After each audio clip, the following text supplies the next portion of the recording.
Pozdrav svima, danas ću vam pokazati kako da podesite zvuk u Bandicam. Znači, da biste se čuli u Bandicamu, ja ću vam pokažem kako da namestite mikrofon i to sve. Znači, krećemo.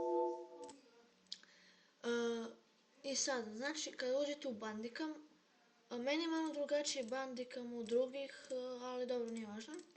Znači, idete video, idete settings, i onda gdje vam piše Win 8 Sound Wasapi, klikate na settings i ovdje vam je mikrofon. Znači klikate tu, idete levels i evo meni je već uključen mikrofon. Znači tu podesite na koliko hoćete, meni je ovdje uvijek na 100 kada snimam. I samo kliknete OK i to je to. Znači idete settings, mikrofon, levels i podesite tu na koliko hoćete. I to je to što sam htio da vam pokažem. Znači, ovaj klip sam snimio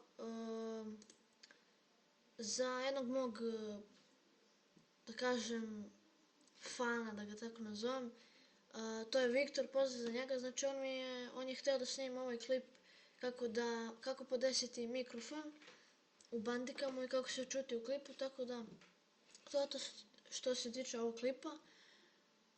Ja mislim da sam vam pomogao, ako jesam ostavite like, share i subscribe i do sljedećeg videa veliki pozdrav, ćao!